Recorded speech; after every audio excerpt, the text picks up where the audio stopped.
Tutut Soeharto has filed an administrative lawsuit against Indonesia Finance Minister at Jakarta State Administrative Court (PT-UN) registered as case number 308G2025 PT-UN Jakarta on 12 September 2025, with the case still in the preparation stage and details not yet public. The filing comes days after Purwabaya Yudani Sadewa replaced Sri Mulyani as minister on 8 September 2025. We are checking what point decree is being challenged. Stay with us for updates.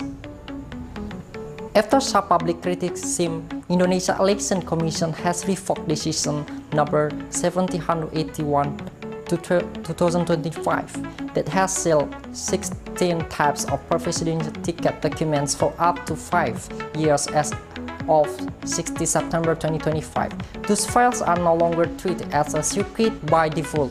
This chair said the reservoir for Wall weeks of pushback signs to 21 August 2025 signing will unpack what you will be able to see and why it matters before 2029.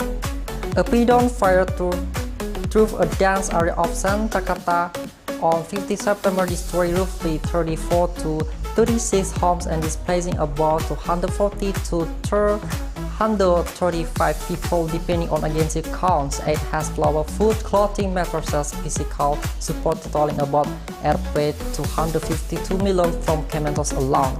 But beyond logistics, the real need shelter, temporary housing, and a clear rebuild plan. Good evening, I am Niaro Tabulala. You have just heard the top headlines. Now let's dive deeper. Stay with us here on What's Up Today, where we bring you up stories shaping Indonesia and the world.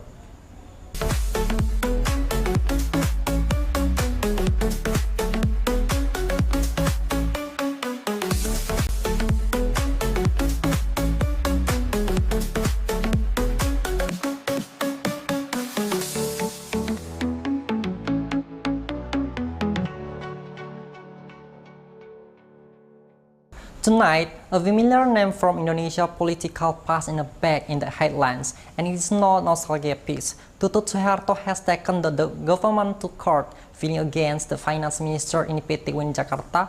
What's on the lines is not yet spelled out, but the timing and the full matter. PT-UN cases target specific administrative acts, not politics at large. After this, we'll pivot to a transparency story KPU's sudden outturn or select candidate documents and why public record access just report.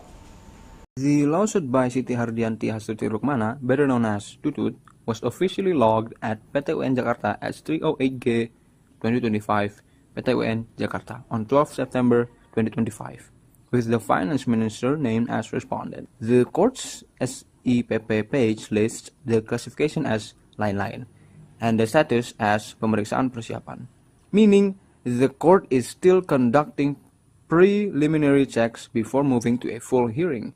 No statement of claim has been published. Independent reporting confirms the filing and the timeline in public view, noting it landed less than a week after Purbaya Yudi Sadewa took office on 8 September 2025 following a cabinet reshuffle. Several outlets echoed the registration number and the not yet displayed nature of the claim, while offering no verified theory on the substance of the dispute. Under PT-UN procedure, plaintiffs typically challenge a concrete administrative decision, such as a decree, permit, or sanction, arguing it harms their legal interest. If the bench agrees, it can annul or order a redo of that decision. As of 17 September 2025, neither Tutut's camp nor the Ministry of Finance has released detail of the contested act of the remedy sought. We will keep the focus on what the docket shows and what the parties confirm on the court. From Jakarta, the Media Publikasi News team reporting for What's Up Today. Two quick points to ground this first. PT-UN is not about ideology, it's about whether a specific government action followed the rules. If Tutut argues that ministry issued or failed to issue administrative acts in the way that violate, produce or her legal rights, PT-UN can test that claim. Second, we have verified items we can stand on tonight. The case number, parties filing that, current status, and the court's online case list. What we don't have yet because it's not public is the next what lawsuit. That's why reputable reports cite the listing avoid speculating on substance. Experts initially here to clarify jurisdiction, standing and what object dispute is actually being challenged. Until then, treat any headlines promising motivation, caution. The only thing that is not recalled right now is the registration and status.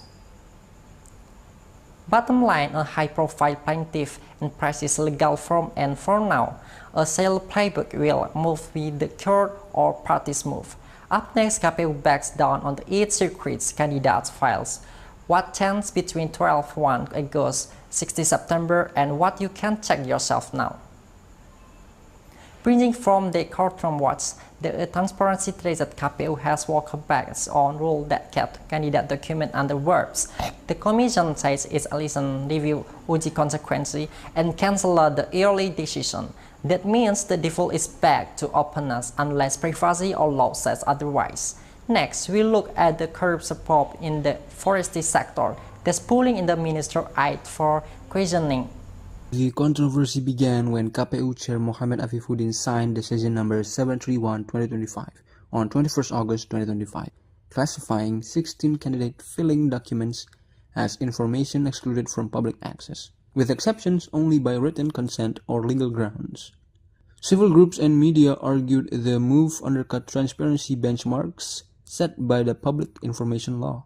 Over the next 3 weeks, pressure mounted online and offline. On 16 September 2025 in Jakarta, Afifuddin announced the commission had decided to revoke the decision after internal review and outside input, restoring access to candidate records that the public and watchdogs rely on for scrutiny. Antara and CNN Indonesia reported the revocation and the date, while Detik noted KPU said the reversal was an internal call and not directed by the palace or DPR. Tempo's chronology pieces track down how the restriction was framed and the dropped in a 24-hour turn once criticism peaked. Practically, the revocation reverts to prior openness norms.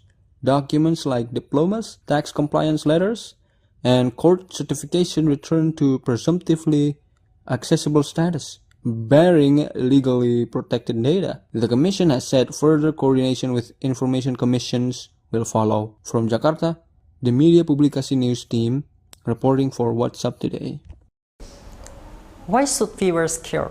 Because actors have stars where documents are public. Journalists and voters can cross-check qualification and spot and consequences early. The no-revoke decision will have reflected that burden, hiding by default and requiring constant to open. By cancelling it on 60 September, KPU returned the default that saw it, which aligns with how dispute-prone items like diplomas and court letters have been vetted in the recent cycles. Expect to next steps. First, KPU to issue technical guidance, supervision office apply the same standard. Second, civil groups test real-world access be willing request this week. If you are curious, start with the items that have a clear public interest value and minimal private data. Tax compliance letters that court clearance certificates are common picks. Not if the documents are back in the daylight. If the rule holds true 2008, public fitting together usually not hard after the break. KPK's in Hutani Fifth case what every days in the Augustine, who's been named and who's being questioned now today in Jakarta. Don't go anywhere. Right after the break, we'll be back with more updates. Stay tuned.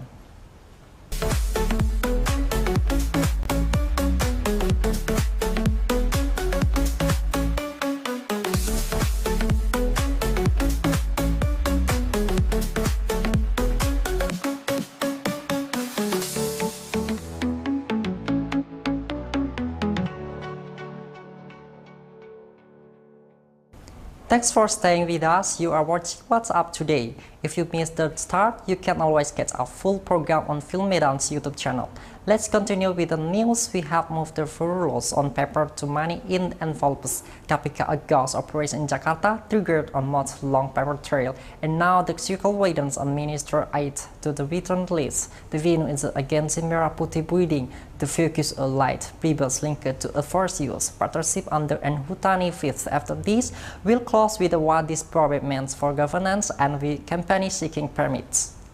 KPK's case began with an operation on 13th August 2025 that, according to official briefings and credible coverage, seized $189,000, about 2.4 billion rupiah, 8.5 million rupiah, and 2 vehicles from individuals linked to PT Inhutani 5 and its private sector counterpart. On 14th August 2025, 3 men were named suspects.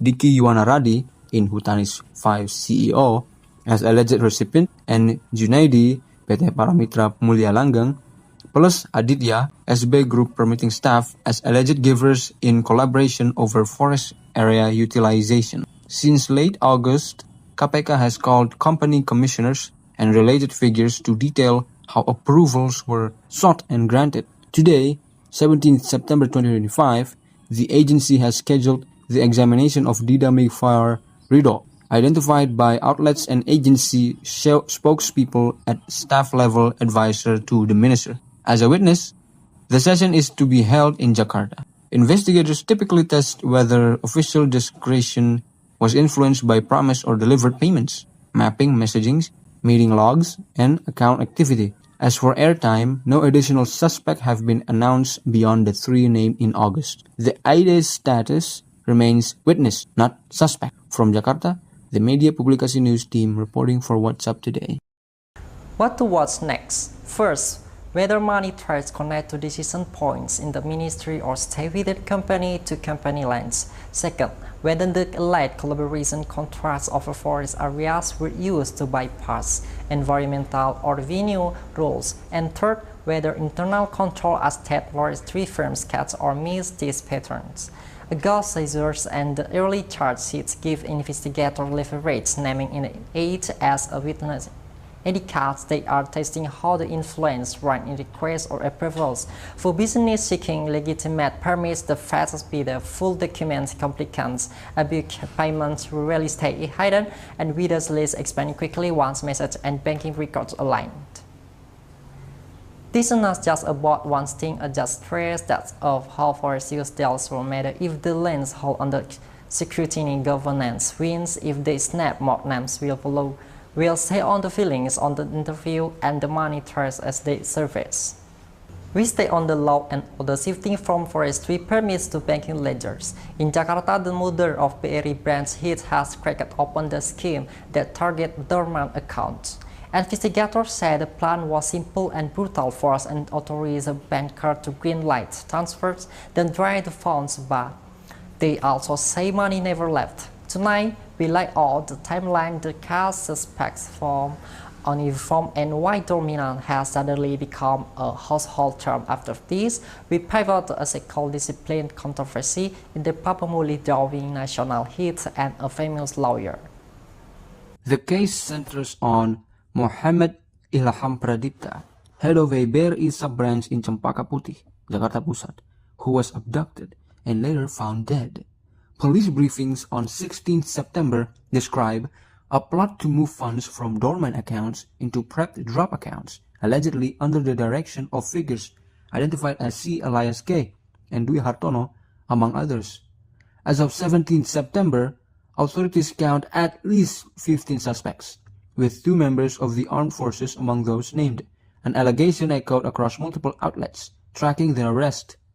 Polda Metro Jaya says the transfers never happened. Without the branch head's authorization, the scheme stalled. The investigation now probes where the account data came from and how the group sourced names and balances. Police say they are deepening leads on additional initials, including an S, tied to the data access. Counsel for the victim has stated Ilham felt he was being followed before the abduction, underscoring the premeditation angle. Beyond the headline term, a dormant account is simply one that hasn't seen activity for a period. Banks lock access behind layered approvals, a control the plot allegedly tried to co-opt through coercion. With forensics still running, police caution that further suspects are possible as messages, meetings, and money trails are reconciled. From Jakarta, the Media Publikasi News Team reporting for What's Up Today. Two keys to hold. First, motivate. The methods investigators are not alleging a Hollywood film has about the social engineering. One pressure on authorities person to org internal movements. Then launder the phones through prepared accounts. Second, scoop. The suspect list is long and still elastic, with the cross-institution and jealous, including military names that rise oversight. Question beyond one branch, police say no dominant fund moved, which if the hold limits registration issue but not criminal exposure. The open questions now are who had the data, where the lack occurred, and how far the planning ran before the kidnap murder. Expect follow-up charge on the data theft. Unlawful access and conspiracy if evidence supports them. For customers, normally practice that the dominant balance remains protected. The weak point was untapped human coercion, not core banking systems. Bottom line, this was not random violence. It was applied at the unprovoked chain. If the data source link nailed down, Munamli likely survives. After the break from banking corridors to circle Hollywood probably why principal's removal of student discipline has ballooned in the national debate and what officials now admit. From back and forth to a school corridor, sometimes power, police, and public trust. In Pramamule, South Sumatra, a principal's sudden removal lit up national timelines. One story said he was punished after telling a well-connected student not to drive to school. City officials said that story is false and his resentment had other causes. The clip of student is a tourist mad, emotive, and messy fast. His birthday was confirmed from what's claimed. Next, we'll head to Jakarta Senin, where fire survivors are asking for more than food packs. Roni Ardiansah, principal of SMPN 1 Prabu Muli, was removed from his position this week, triggering viral footage of students weeping and farewells in school corridors. Several outlets frame it as linked to a reprimand of a student alleged to be the mayor's child who brought a car to campus. Mayor Arlan has issued a public apology for the uproar while insisting the car narrative is a hoax and that no formal removal order had been signed at the time the video spread. Separately, the City Education Office says the personnel move involved 3 cases unrelated to a reprimand, pointing to internal grounds for mutation, reassignment, rather than discipline, claims echoed by local reporting. Meanwhile, prominent lawyer Hotman Paris has highlighted the case on Instagram, amplifying calls for transparency and due process. His post suggests readiness to assist if procedural fairness was breached, though no formal legal filing has been announced. As of 17 September 2025, the status sits at a contested explanation. Viral allegation versus official version, both on record, with documentation expected to clarify the basis for any transfer or reinstatement. From Pabumuli, the Media Publikasi News Team reporting for What's Up Today. What matters to viewers is not gossip, it is governance. Schools have a clear rules about students driving. A rule was enforced fairly. The system should back to educator if a rejectment results on other grounds. City Hall should publish the paperwork timelines. Tonight we can verify 3 things. The principal's removal sparked visible student protest. The mayor apologized and published denied the car story, labeling it a hoax, and the education officer said transfer tied to spread issue, not to allied prepayment. 2 practical outcomes to watch: whether the prevalence steps into preview procedure and whether the teacher corps relies for clarity. Protection when enforcing rules at the root point. A simple fix put decision reasons and appeal channel in the writing. Netech emotion is a high facts and concentrate the critical part of in the transparency published. The past is saw the deaths and an independent review stand are needed. After this break, we in Central Jakarta dozens of families from the Senan first say logistics help is welcome but a roof matters most. Viewers, after this break, we will back with a more exciting news. Stay tuned.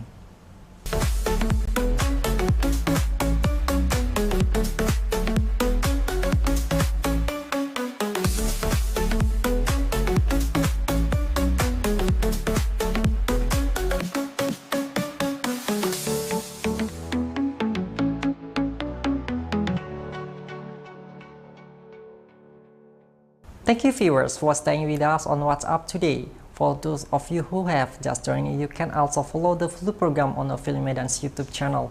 Bridging from Pembuli to Dus Capital when crisis hits a neighborhood, the first wave have always boxes and blankets in Senan that have arrived fast. Yet by Dutse, to another two so fast families can sleep in the press conference. Numbers differ by outlet, but they all point to dozens of homes gone and hundreds displaced. Let's pin the facts we can verify and look at what's still missing: roof, rooms, and timelines for getting people out of tents. After this, we'll pivot Central Java and Dead Lady, neighbor dispute in the Kudus. The fire broke out around the early hours of Monday, 15 September 2025. Burning homes along Pasar Senen Dalam 6, Central Jakarta. Reports vary between 34 and 36 houses destroyed and between 214 and 335 people affected. A common variance as data firms up. Evacuation points include the RPTRA Planet Senen area with tents and basic services in place. By 16th to 17th September, the Social Affairs Ministry said it had delivered roughly 252.2 million rupiah in assistance, clothing, bedding, and hygiene kits, plus psychosocial support, while City Social Services handled on-site distribution. Officials have highlighted continued food and basic supplies, but none of the coverage so far details a confirmation allocation of temporary flats, Rusunawa, for the displaced. The emphasis remains immediate relief and data verification. Residents face familiar Jakarta fire risks, lost IDs, school disruptions, and income gaps while homes are rebuilt. For families sleeping outdoors, the near-term question is simple. When do keys, even temporary ones, arrive? From Jakarta, the Media Publikasi News team reporting for What's Up Today. Why the number don't match? Yearly count come from different teams, fire social, local government at different hours. Concealing the tax days, the spread we have verified 34 to 36 homes, 240 to 335 people comes from Antara, Detik, Liputan 6 Metro, and Tempo Jawa Pos. What viewers should match next? First, a formal announcement on temporary housing, whether Rusun units or voucher. Second, replacement of Edis and school kids so kids can enter classroom. And third, founding lines for rebuilding, not just relief. Logistics are necessary, roof and replacement until the end housing plan in on paper. The story is not finished. Clips are for authorities keep the full coming, but set the movement that will stay on the housing question and the cleanup path. After the break, Central Java, a long summer neighbor conflict in the Kudus ends with two brothers dead and killer on the run. From Jakarta fire's aftermath to Central Java land, different players same core issue. Safety on your doorstep in Kudus. A neighborhood quarrel across a line. Two siblings were attacked near their home after sunset on 14 September. One died that night, his brother next morning. Police named a neighbor as a prime suspect and say there might be others involved. We'll keep the tight what happened, who's being hunted, and what the community is told the match for next. The incident unfolded in Kelurahan Warguwetan, Kecamatan Kota, Kudus, around 18:30 WIB on Sunday, 14 September 2025. Initial briefings and hospital confirmations say Dimas, 29-year-old, died shortly after arrival at the ER, while his brother David, reported as 37 by local papers and 39 by others, died the next morning at about 9:20 to 9:30 WIB. Police described the alleged motive as sakit hati or dendam, a grievance said to have built up over noise complaints when the suspect's child was ill. Officers are pursuing a neighbor identified by initials AB and indicate more than one attacker may have acted. Investigators have processed the scene and taken statements from family, neighbors, and the local RT, who say the brothers were not known for serious trouble in daily life. Law enforcement tracked the suspect, and media desk in Kudus and Semarang report coordination across units. As of 17 September, no arrests have been announced publicly. Police say they have the identities of those pursued and are moving to detain them. From Kudus, the Media Publikasi News team reporting for What's Up Today. The facts we can stand on time and place were Guetan 80 and 30 WIB 40 September. Two victims' brothers, a neighbor as a prime suspect and grievance dendam lines as the alleged motive was constant. Elder brother age 37 to 39 depending on the outlet and whether one or multi these lines through police have publicly floated more than one, while some early reports focus on the single AB. What it matters beyond one alleged burst disputes are predictable flashpoints. With partisan noise, parking late night gatherings are not mediated, they faster. The preventive layer are boring but effective, yearly reported to RTRW, written warnings and quick police mediation. Before tempers heard for viewers in similar settings to practical checks, document complaints and the first time they arise and ask for immediate sit down before the second. You have witnessed after facts, preserve CCTV clips and avoid resetting and that identify posts that called bad and arrest. The human cost is already paid. What happened next is procedure, arrest, reconstruction, and a clear timeline for charge. We'll try the custody step whether AB is detained, whether more initials become names. For the neighborhood, grief and guardians can coexist. The quickest way out of the field is swift, transparent policing and return to the routine. Stay with us as the following two updates for Kudus Police. That wraps up today's edition of What's Up Today. On behalf of our news team, I'm Nyaro Tabulala signing off. Don't forget to subscribe, hit the notification bell, and share our program to more people can stay informed. See you in the next podcast right here on Channel Media Publikasi.